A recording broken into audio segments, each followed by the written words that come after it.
Le Cameroun prépare des mesures fiscales visant à interdire les transactions en espèces en 2022.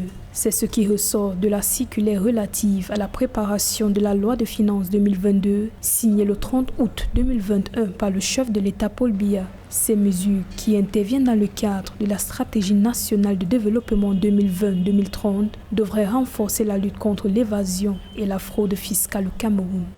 Qu'on vienne demander à ce que les transactions qui se dénouent intégralement ne se fassent plus en espèces, pour moi, c'est la poursuite, c'est un rappel à l'ordre, c'est une sorte de piqûre de rappel, ce n'est pas nouveau. Donc c'est une démarche extrêmement intéressante. De deux également, les usagers de la fonction publique, notamment ceux qui traitent avec les administrations d'assiette, se plaignent énormément de la corruption. Or, la corruption en espèces, ça ne laisse pas de traces. Et le gouvernement, pour lutter donc à tout le moins, pour donner suite à ces récriminations des usagers qui sont généralement en contact et parfois désabusés face aux pratiques de l'administration fiscale ou des administrations d'assiette, le gouvernement a donc continué à dire « vous ne payez plus en espèces ». Selon le groupement interpatronal du Cameroun, l'économie camerounaise est à 90% basée sur l'informel et le taux de bancarisation est de seulement 12%.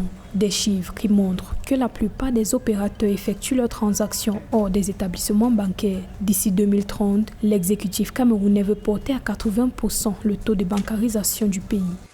L'État a fait un effort de limiter la présence de l'homme entre l'usager et l'argent qui part de la poche de l'usager pour sa caisse, c'est-à-dire pour le trésor public. Donc pour moi, c'est à encourager, c'est une piqûre de rappel, c'est une mesure de rappel qui est déjà en cours depuis pratiquement 5, 6, sinon plus de 7 ans d'ailleurs. Donc on ne paye pas plus de 1 million de francs sur une année qui a 366 jours. 1 million en espèces, de l'administration fiscale va vous faire un redressement. Donc pour moi, cette mesure que le gouvernement vient de rappeler à travers la circulaire du chef de l'État fixant les grandes orientations de l'élaboration du budget, l'élaboration du budget pour l'exercice 2022, c'est une piqûre de rappel qui était déjà connue depuis au moins 5, 6, voire 7 ans, sinon plus.